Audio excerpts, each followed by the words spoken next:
Listen carefully. This is not just another political statement. This is about oil, power, sanctions, and global control.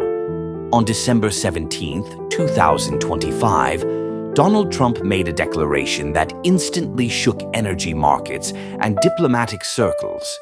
He demanded that Venezuela return oil assets seized from U.S. companies years ago.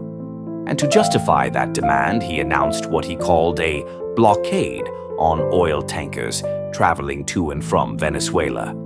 The word blockade alone was enough to trigger panic.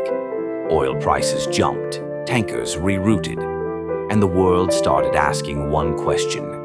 Is this the beginning of a new oil confrontation? Let's break this down step by step. Donald Trump accused Venezuela of illegally taking U.S. oil assets. According to him, American companies lost billions of dollars after Venezuela nationalized its oil industry. Speaking to reporters, Trump said the United States would no longer tolerate these losses. He stated that Venezuela took America's energy rights, took its oil, and took it illegally. He made it clear that the pressure campaign was not stopping, but oil was not the only accusation. Trump linked Venezuela's government to drug trafficking networks. He claimed that oil revenues were being used to support criminal operations. This framing changed the narrative. What sounded like an economic dispute suddenly looked like a national security issue. Then came the most controversial part. Trump announced a so-called blockade on oil tankers moving in and out of Venezuela. To many people, this sounded like a military action. A blockade under international law is often considered an act of war. Markets reacted immediately. Several oil tankers reportedly began rerouting away from Venezuelan waters. But here's where the story gets more complicated. Within hours, U.S. officials quietly walked back the interpretation. Officials from multiple national security agencies clarified that Trump's words should not be taken literally. According to a U.S. official involved in interagency discussions, the term blockade was political language, not a formal military order. The actual measures apply only to ships that are already under U.S. sanctions. In other words, this is not a blanket naval blockade. No new warships, no universal shipping ban. Only sanctioned vessels are being targeted, including tankers that had already faced enforcement actions the previous week. This distinction matters because legally, a real blockade would require congressional authorization and could provoke international retaliation.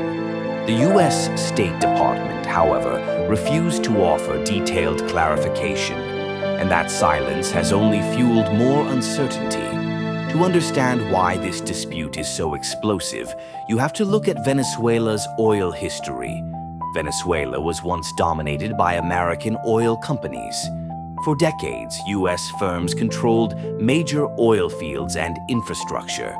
That began to change in the 1970s, when Venezuela started nationalizing its oil sector.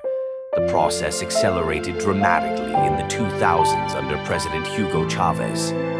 Foreign-owned projects were taken over by the state. Major companies like ExxonMobil and ConocoPhillips lost control of key assets.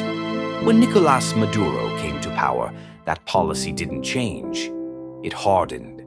Hundreds of private and foreign assets were absorbed into the state system.